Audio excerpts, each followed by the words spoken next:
Hello guys, good morning all of you. I hope आप लोग स्वस्थ होंगे, मस्त होंगे। जैसे कि आप जानते हैं कि एनसीईआरटी की सीरीज में पॉलिटिकल साइंस के 5th चैप्टर में आपका स्वागत है। आज मैं 10th क्लास की एनसीईआरटी का 5th चैप्टर है, इस पे मैं बात करूंगी। इसमें देखते हैं क्या क्या टॉपिक्स में है। जैसे कि पॉपुलर स्ट्रगल एंड मूवमेंट्स इस चैप्टर का नाम है, टॉपिक का नाम है, यानी कि जब चैप्टर का मेन टाइटल है। इस पे बात करेंगे, देखते हैं इसमें क्या क्या है। तो पॉपुलर स्ट्रगल्स एंड मूवमेंट्स आपको थोड़ा सा जूम हुआ ही होगा।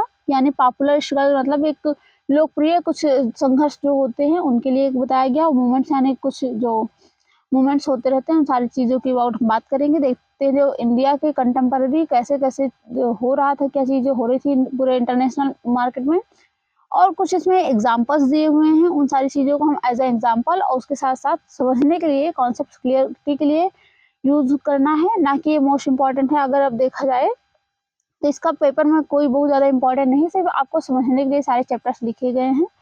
तो इस पर हम बात करते हैं। तो जैसा कि ओवरव्यू में तो कुछ खास होता नहीं है, इस पर हम नेक्स्ट बात करते हैं टॉपिक्स पे सीधे आकर के।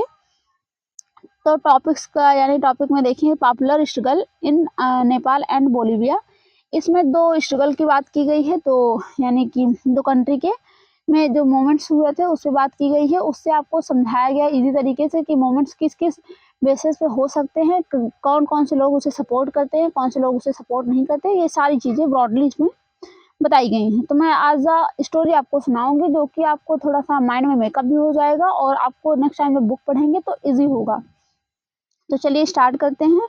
Movement for the democracy in Nepal. Nepal में जाने की पहले तो आप जानते हैं मोनार्कियल सिस्टम था, जैसे कि इंडिया में भी 1947 से पहले तो मोनार्की और ब्रिटिश मिक्सअप था। उसके पहले 16 में देखा जाए, जब 1600 में जिस टाइम ब्रिटिशर्स यहाँ आए तो उस टाइम तो होल इंडिया मोनार्कियल सिस्टम ही था। लेकिन धीरे धीरे धीरे धीरे 1857 के बाद देखें तो बहुत सारे मोनार्कियल सिस्टम से वो चेंज होते गया, और फाइनली 1947 में जब ब्रिटिशर्स यानी इंडिया जब इंडिपेंडेंट हुआ तो उस टाइम टोटली जो मोनार्कियल सिस्टम था उसको रिमूव करके डेमोक्रेसी बना दिया गया। तो ये सारी चीज़ें कंडीशंस थी। तो सेम उसी तरीके से देखा जाए तो नेपाल में भी वही कंडीशंस थी। नेपाल में भी मोनार्कियल सिस्टम था, वहाँ किस तरीके से डेमोक्रेसी आई हम उस पर बात करेंगे यहाँ इस टॉपिक में। तो यहाँ बताया जा रहा है कि 2006 में जब पॉपुलर मूवमेंट हुआ था तो उसीलिए हुआ था क्योंकि वहाँ मोनार्कियल सिस्टम था। तो जिसका एम था रिस्टोरिंग डेमोक्रेसी, यानी डेमोक्रेसी को पुनः स्थापित करना, जिसकी होल इंडिया में था। तो यहाँ पर बात करें Nepal, you might recall was one of the third wave, यानी कि अगर देखा जाए तो डेमोक्रेसी के 3 वेव में डेमोक्रेसी आई थी होल इंडिया, यानी होल इंटरनेशनल आप कह सकते हैं वर्ल्ड में। यानी ग्लोबली जो डेमोक्रेसी थी उसके थर्ड वेव यानी 3 वेव थी, 3 वेव्स कह सकते हैं आप। तो फर्स्ट वेव थी जो जिसमें जैसे यूएसए वगैरह, यूएसए कह सकते हैं, यूके कह सकते हैं, ये सब डेमोक्रेट हुए थे। तो फर्स्ट वेव अप्रॉक्सीमेटली ये 18th सेंचुरी से हुई थी 19th सेंचुरी तक, और उसके बाद सेकेंड हुई थी 18 टू 20th सेंचुरी कह सकते हैं। यानी जिसमें देखा जाए तो अगर फाइनली ईयर वाइज देखा जाए तो इसमें यहाँ पर तो 18 से गिना जाता है, अप्रॉक्सीमेटली 1800 जो है यहाँ से लेकर के 19 तक फर्स्ट वेव लिया जाता है। सेकेंड अगर वेव देखा जाए, यानी फर्स्ट वेव की बात की जा रही, सेकेंड वेव की बात की जाए तो 1900 से लेकर के जो है अप्रॉक्सीमेटली 1950 तक आई थी। और उसके बाद थर्ड वेव यानी कि हाँ 27 हाँ समथिंग ऐसे कुछ करके है। अब फाइनली इसका यानी किसी भी अगर प्रॉपरली पीरियड में बांटते हैं तो फाइनली बहुत एक्यूरेट डेट वाइज नहीं बांटा जाता है, उसको फाइनली अज्यूम करके अप्रॉक्सीमेट में लिख दिया जाता है। तो इसलिए इसको 1950 तक था यानी सेकेंड वेव। थर्ड वेव 1950 के बाद जो कंट्रीज आज़ाद हुई थी उनके लिए जो है थर्ड वेव यूज़ किया गया था। तो फाइनली अगर मैं थोड़ा सा लिख दूँ यहाँ पर आपकी ईजी हो जाएगा आपके लिए, तो कि यानी जो 3 वेव्स थी, सॉरी 3 वेव थी आप डेमोक्रेसी की, जिसमें फर्स्ट वेव थी 1800 टू 1900 समथिंग, और सेकेंड वेव आई थी 1900 टू लेकर के 1950 तक, और थर्ड वेव 1950 से लेकर के जो फाइनली आज तक चल रही हैं। यहाँ पर कह सकते हैं कि जब 2000 के बाद अप्रॉक्सीमेटली कोई भी देश आज़ाद होने के लिए कोई कंडीशन रही नहीं, तो ये सारी चीज़ें हैं। तो उसमें जब आप देख सकते हैं तो इंडिया यानी फर्स्ट वे में देखा जाए तो यहाँ पर यूएसए, यूके ये मोनार्कियल से डेमोक्रेसी में कन्वर्ट हुए थे। समथिंग यहाँ फ्रांस भी कह सकते हैं, ये सारी जो डेवलप्ड नेशन कह सकते हैं आज के सो कॉल्ड डेवलप्ड नेशन है। सेकंड में जिसमें ब्रिटिशर्स के टाइम में जब यानी ब्रिटिशर्स बहुत ज़्यादा उसकी कॉलोनी थी ब्रिटिश की, तो उन सबसे जो आज़ाद हुए थे तो 19 यानी कि सेकेंड वेव में जिसमें इंडिया भी था 1950 यानी कि 1950 यानी उन 50 ईयर्स में उसमें इंडिया भी था। और थर्ड वेव में जैसे नेपाल ये सारी कंट्रीज जिसमें डेमोक्रेसी आई थी। तो ये सारी चीज़ें हमने बात कर ली। तो आई होप आपको समझ में आएगा ये थर्ड वेव किस लिए यूज़ किया गया है, यानी कि थर्ड वेव जब डेमोक्रेसी आई तो उसमें ये नेपाल जो है जो डेमोक्रेट हुआ था। तो हम बात कर ले तो ऑन डेमोक्रेसी 1990 यानी कि 1990 में एक बार जो है नेपाल ऑलरेडी डेमोक्रेसी आ गई थी, बट यानी कि डेमोक्रेटिक रिवेंज हुआ था। तो यानी कि कुछ टाइम बाद जैसे डेमोक्रेसी 1920 तक फर्स्ट वेव यानी हुई थी, फर्स्ट वेव यानी 19 तक थी, 19 से लेकर के 1928 तक जो है यानी रिवेंज हुई थी। ऐसा कुछ करिए, कोई वर्ड उसके लिए प्रॉपर यूज़ किया जाता है, थोड़ा याद नहीं आ रहा। तो वहाँ पर डेमोक्रेसी बहुत कंट्रीज में सस्टेन नहीं कर पाई थी, फिर से हो गई थी मोनार्की। उसके बाद इसी तरीके से 1950 तक जब सेकेंड वेव डेमोक्रेसी 1948 तक सेकेंड वेव डेमोक्रेसी चली, सेम 1948 के बाद 52 तक फिर से जो है डेमोक्रेसी वहाँ से रिमूव होकर के मोनार्कियल सिस्टम आ गया था। फिर 1952 के बाद से फिर से डेमोक्रेसी आई इस तरीके से। तो वो कई उसमें पार्ट्स में डिवाइड होते रहे, तो इसलिए यहाँ डेमोक्रेसी 1950 में आ चुकी थी, लेकिन फिर से वो मोनार्कियल सिस्टम आ गया था।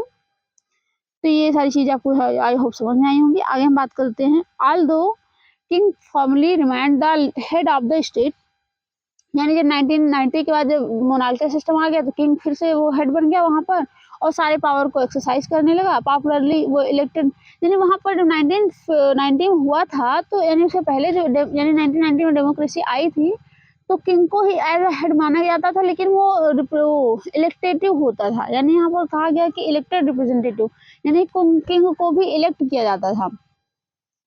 तो उस टाइम वहाँ पर किंग वीरेंद्र थे जिन्होंने एक्सेप्ट किया था transition from the absolute monarchy to constitutional monarchy, यानी कि एक तरीके से पर कॉन्स्टिट्यूशनल मोनार्की कही गई, जैसे कि एज लाइक करंट में देख सकते हैं तो यूके में यानी यूनाइटेड किंगडम यानी कि ब्रिटेन में कह सकते हैं। फिर फाइनली वहाँ पर उनको मार करके दूसरे किंग ने जो है एक यानी कि मैस्कर हुआ था, और 2001 में 1990 से लेकर के 2000 तक यानी 10 ईयर्स अप्रॉक्सीमेटली मोनार्की यानी डेमोक्रेसी थी जो कॉन्स्टिट्यूशनल मोनार्की जिसको कहा गया। लेकिन उसके बाद 2001 में फिर से एक बार रिवॉल्ट हुआ, उसके बाद फिर से मोनार्की सिस्टम आ गया। तो वहाँ पर किंग आए, किंग ज्ञानेंद्र, वो नेपाल के किंग बने। उसके बाद उन्होंने जो है ये एक्सेप्ट किया डेमोक्रेटिक रूल, यानी कि मतलब उन्होंने जो डेमोक्रेटिक रूल था उसको रिफ्यूज कर दिया। और उसके बाद उन्होंने कुछ इसका जो है एडवांटेज या जो वीकनेस थी अनपॉपुलरिटी यानी डेमोक्रेसी में जो भी अच्छी चीज़ें थी उनको उन्होंने हटा करके, यानी होता नहीं कि जब किंग डिक्टेटर बन जाता है तो उस तरीके से उन्होंने सारी चीज़ों को हटा दिया, अपने आप को डिक्टेटरशिप टाइप से यानी कि डिक्लेयर किया। उसके बाद उन्होंने जो इलेक्टेड गवर्नमेंट होती थी उसको फाइनली रिमूव कर दिया।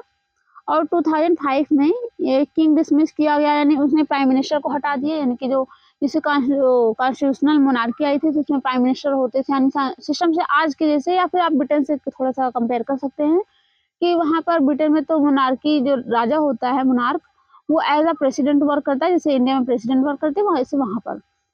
और उसके बाद प्राइम मिनिस्टर वगैरह सारी चीज़ें सेम होती है उसी तरीके से।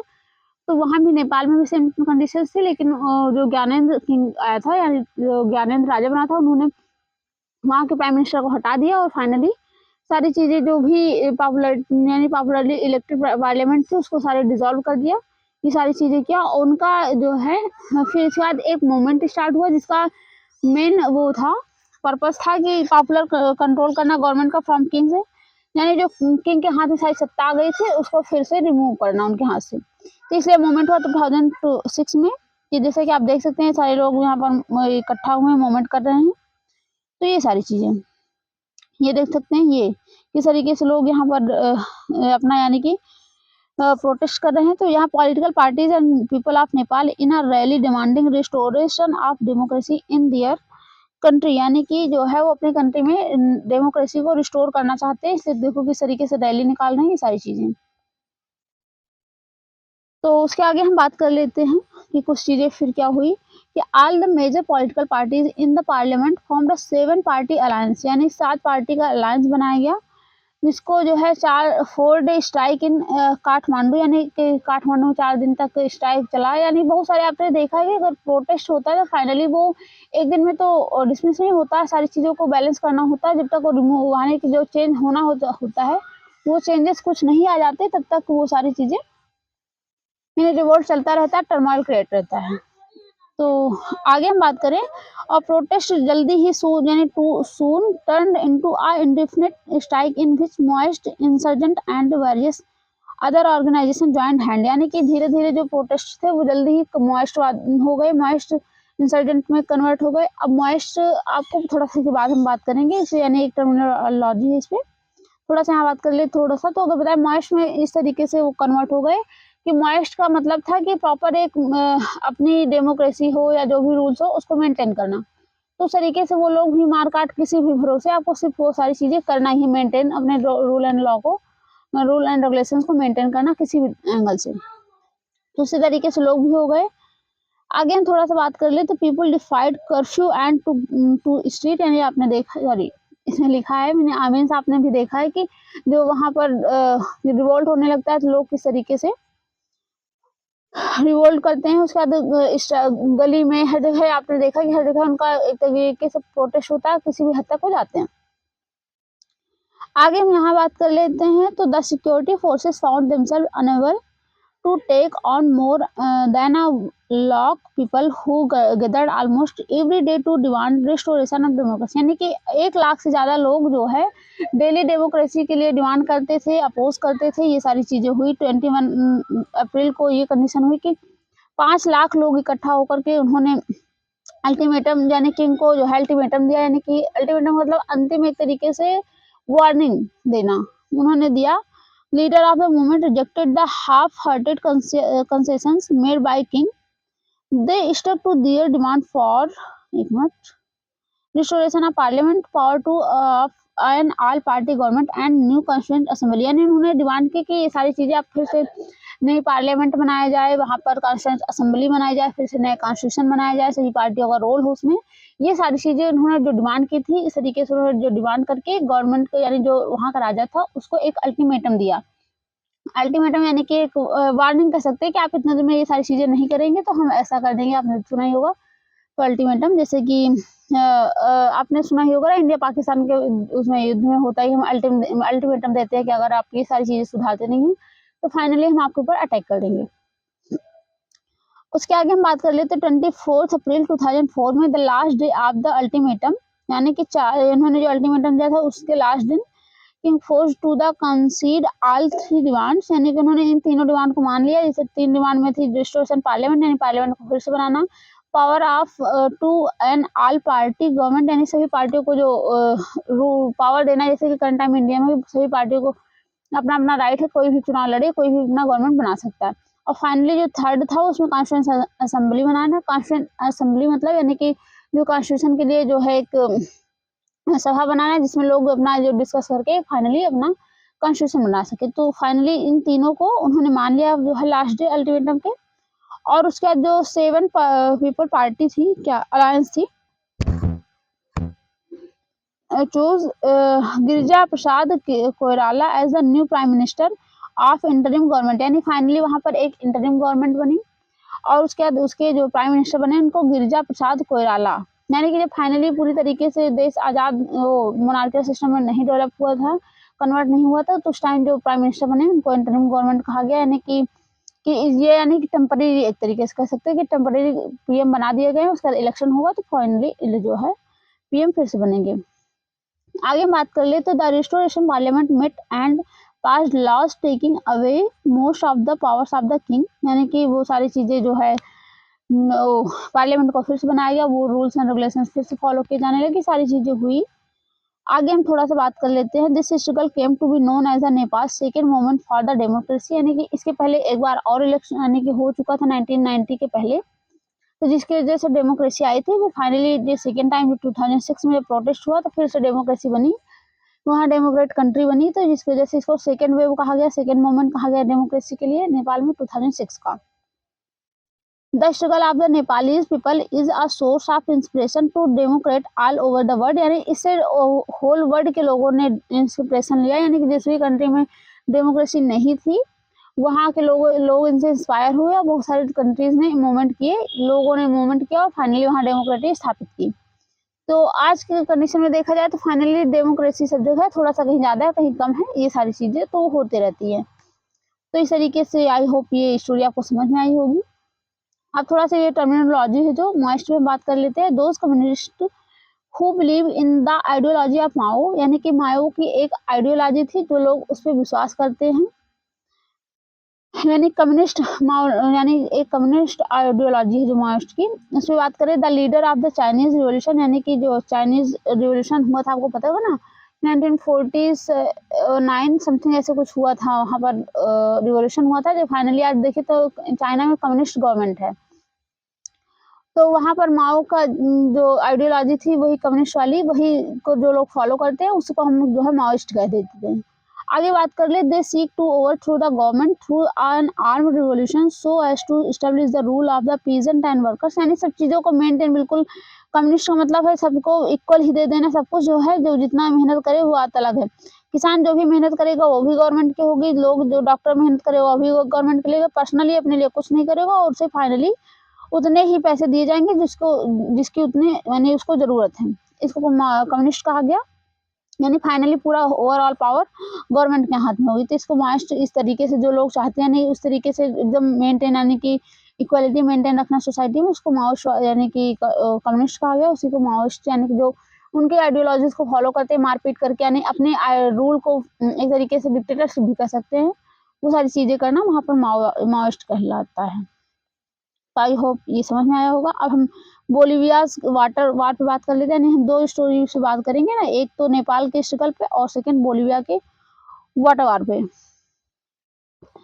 तो यहाँ बात कर ले तो ये स्टोरी पोलैंड की है।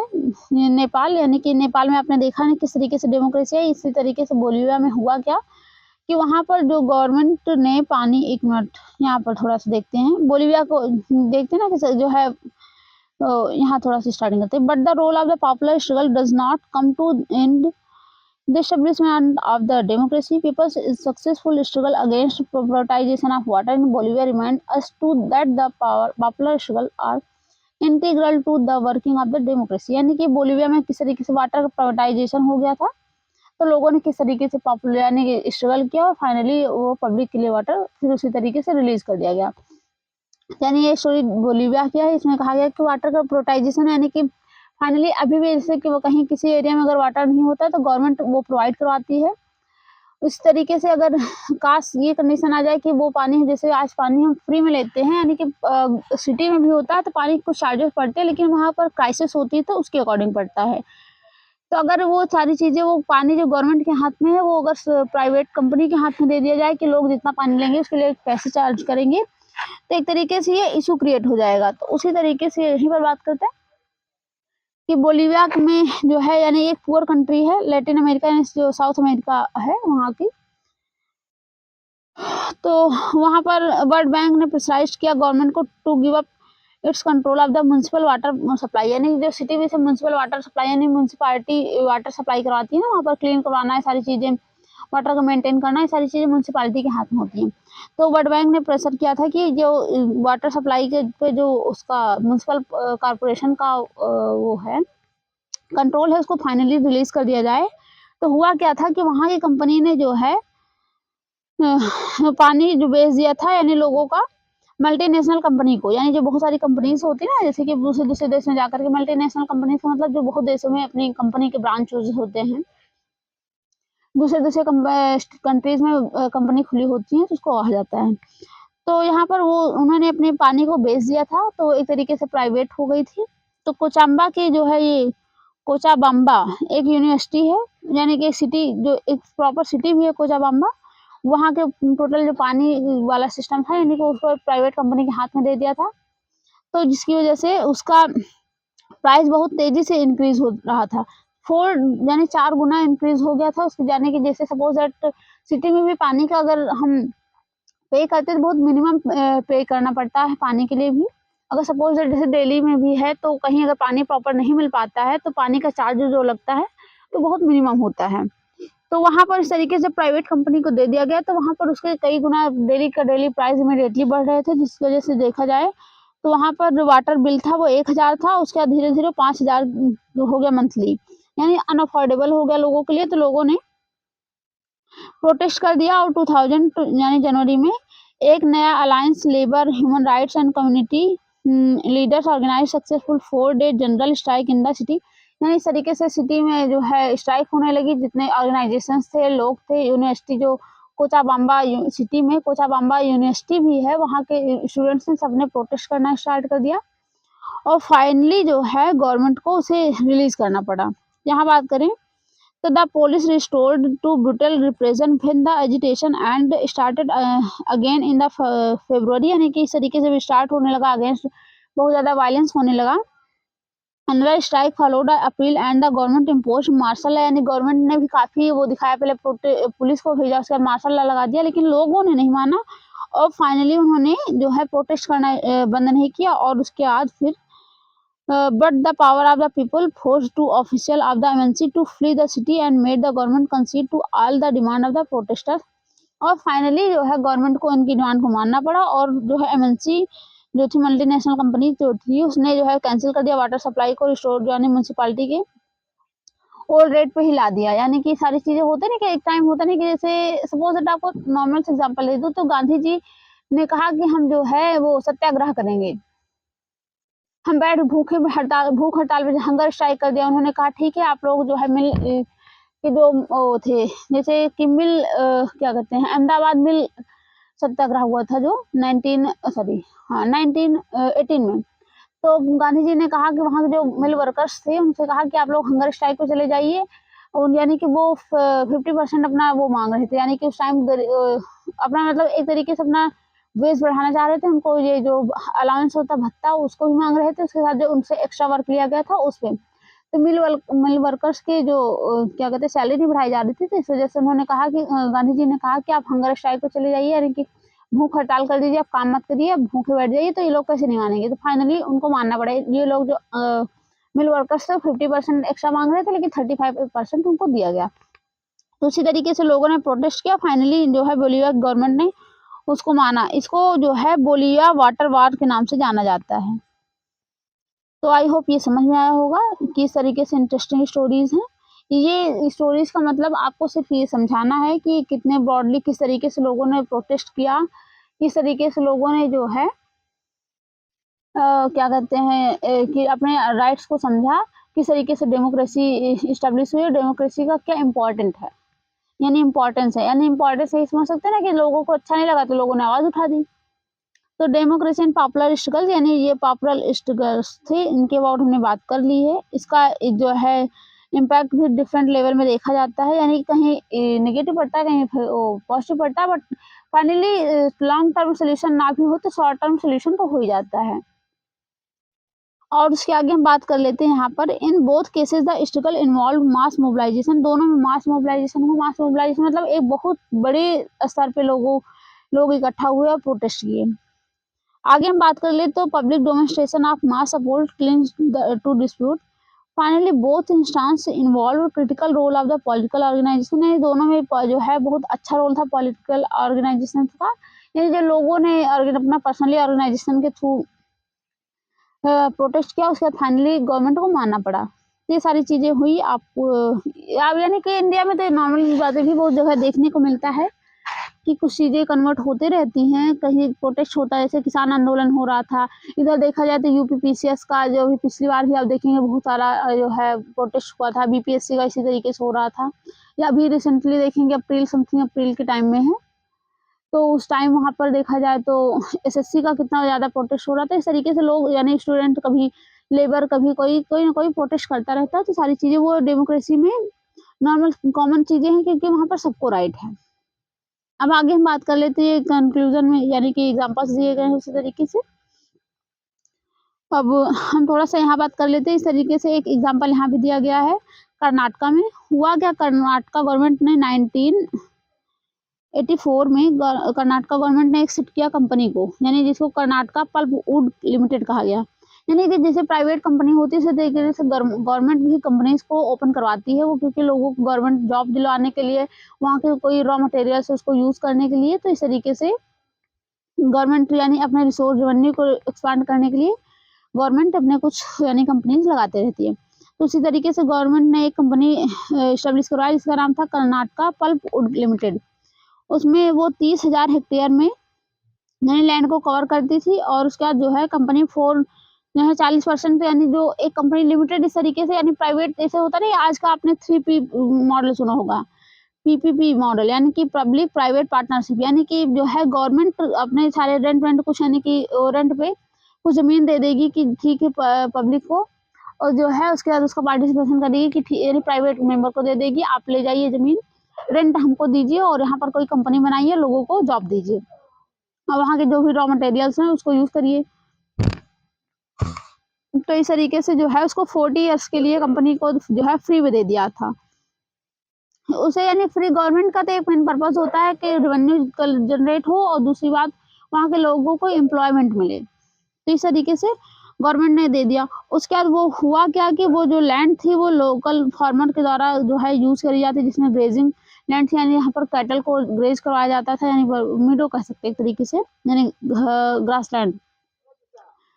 Howard company limited to plant eucalyptus, यानी जो कंपनी थी उसने उन सारी ज़मीन को इस तरीके से यूज़ किया, वहाँ पर यूकेलिप्टस लगाने लगी। यूकेलिप्टस का पेड़ जो होता है बहुत बड़ा सा होता है, आपने देखा होगा, उसको रूरल एरिया में सफ़ेदा कहते हैं, बहुत लंबा सा पेड़ होता है, हाई बहुत बड़ा सा।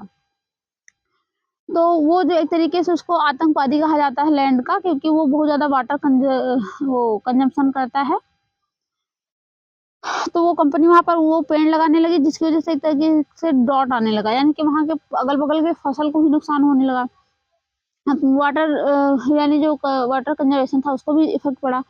तो इसलिए बात करें जो उसका मेन कंपनी का मेन पर्पस था कि वो यूकेलिप्टस लगाते थे, जिसका यूज़ जो है पेपर बनाने में यूज़ होता है उसके पल्प का।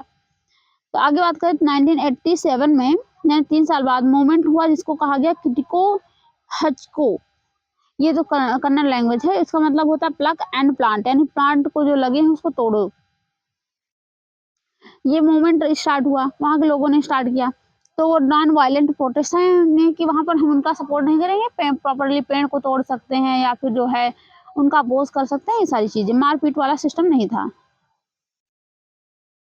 फाइनली आगे देखिए, where people plucked the eucalyptus plants and planted sapling of the trees and there were use to the people, यानी कि वो लोग पेड़ तोड़ कर ले जाने लगे, तोड़ डालते उसके बाद अपना फ्यूल में यूज़ कर लेते थे।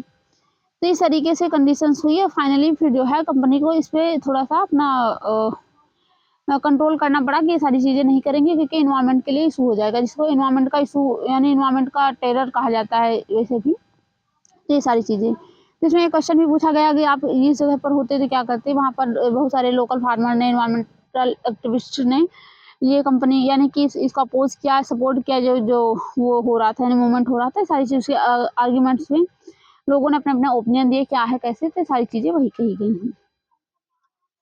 अब मोबिलाइजेशन एंड ऑर्गेनाइजेशन पे बात कर लेते हैं। मोबिलाइजेशन का मतलब होता है कि लोगों का एक बड़ी मात्रा में सपोर्ट करना, लामबंदी यानी इसको कहते हैं कि बड़ी मात्रा में कुछ लोग सपोर्ट करते हैं किसी पर्टिकुलर उस पे।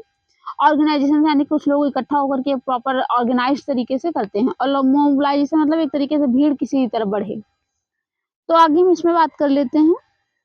Protest was joined by the Nepalese communist party and did not believe in a parliamentary democracy, यानी वो उसी पे घुमा करके बार बार ले आ रहे हैं। ये सारी चीज़ें हुई, मोबिलाइजेशन किस तरीके से हुआ, ऑर्गेनाइजेशन।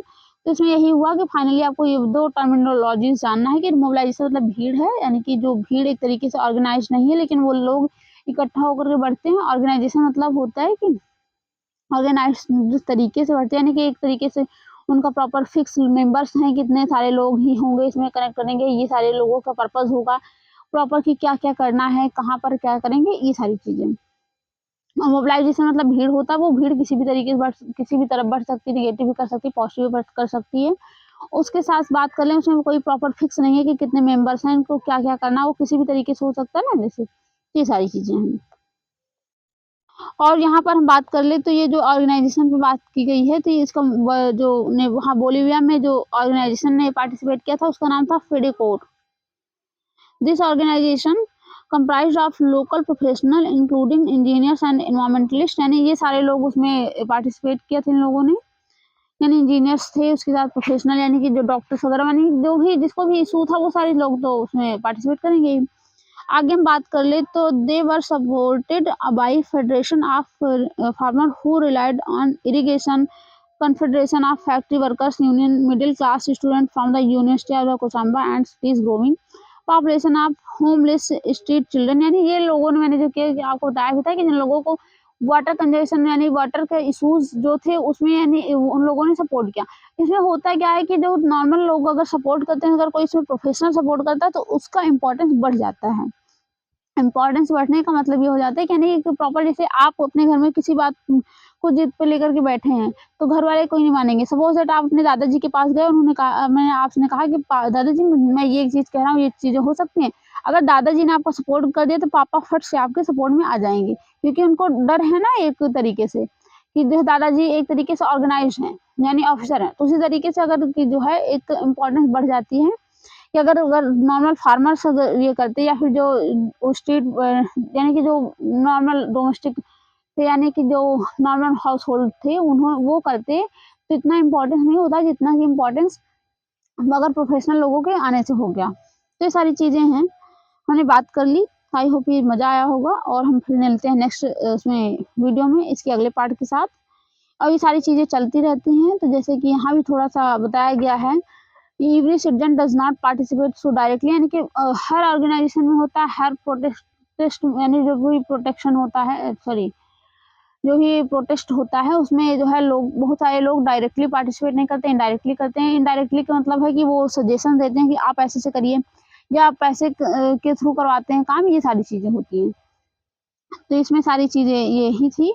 और जैसे कि एक फ़ोटो भी दी गई है यहाँ पर कि जो है एक आदमी है, ये अच्छा फ़ील करने के लिए दौड़ रहा है, लेकिन अगर इसको प्रॉपर पार्टिसिपेशन नहीं मिलेगा यानी कि लोगों का सपोर्ट नहीं मिलेगा तो ये सारी अपने जो भी डिमांड है वो लेकर के इसे दौड़ता रहेगा होल लाइफ। जैसे कि इसमें लिखा है कि government initiate scheme of programme to elevate the suffering of the poor and meet their basic need, यानी गवर्नमेंट जो स्कीम लाती है वो जो भी प्रॉब्लम फेस कर रहे हैं लोग, पुअर हैं, उनके लिए ले आती है, लेकिन वो जो है ताकि लोगों में गाँव यानी जो इंडिया है या कोई भी कंट्री उसमें गरीबी ना रहे। लेकिन ये सारी चीज़ें क्या सच में होती हैं? तो उसका रीज़न क्या है? यही है, यानी कि जो व्यक्ति है ये कह रहा गरीबी हटाओ, फील गुड और हमें अच्छा फील हो, इसके बीच में दौड़ रहा है। लेकिन आपने देखा कि बहुत सारी स्कीम्स आती हैं, वो कहीं-कहीं ऊपर से निकल जाती है, कहीं कुछ इम्प्लीमेंटेशन होता है, कहीं कुछ होता है। तो हर चीज़ का थोड़ा-सा वो होता है। जैसे कि फाइनली आपको एक स्टेटमेंट मैं देना चाहूँगी, जैसे कि राजीव गांधी ने कहा था कि अगर हम ऊपर से किसी पावर यानी कि जो पुअर पीपल है उसके लिए 100 रुपीज़ देते हैं तो उसके लिए 15 रुपए ही आते हैं। तो या 15 पैसे ही आते हैं, ऐसा कुछ करके था स्टेटमेंट। यानी इस तरीके से कुछ करप्शन भी है कंट्री में, यानी हर कंट्री में होता, पर्टिकुलरली यहाँ नहीं। तो ये सारी चीज़ें हैं। आई होप आपने एंजॉय किया होगा इस सेशन में। तो मिलते हैं नेक्स्ट सेशन में और नेक्स्ट टॉपिक के साथ। जैसे कि ये फोटो में भी है, such only way forward for the job growth, यानी कि बहुत सारे केसेस आते रहते हैं टाइम पे। जैसे भोपाल गैस विक्टिम, यानी कि आपने सुना ही होगा भोपाल में गैस ट्रेजेडी हुई थी, बहुत सारे लोग मरे थे। 1985 की बात है, जो फाइनली आज तक उसका कोई प्रॉपर जो है केस सोल्यूशन नहीं हो पाया है। तो हम कल बात करेंगे प्रेशर ग्रुप्स एंड मूवमेंट्स पे। तो जो भी इशूज़ हों आप हमें कमेंट में बता सकते हैं। और फिर हमारी एनसीईआरटी की सीरीज़ कंटिन्यू इस तरीके से रहेगी। और मैं जैसा कि मैंने आपसे कहा था कि आपसे हम जो है ये यूपी पीसीएस का जो प्रीलिम्स का सिलेबस है उसमें कवर कराएंगे। तो कल हम आपके लिए थोड़ा सा जीएस का कुछ पार्ट यानी कि वन लाइनर टॉपिक्स जो कि मोस्ट इम्पॉर्टेंट होते हैं उस पे लेकर आएंगे जो है सेशन। तो आप उसे ज़रूर ज्वाइन कीजिएगा। तो मिलते हैं नेक्स्ट सेशन में। Thank you.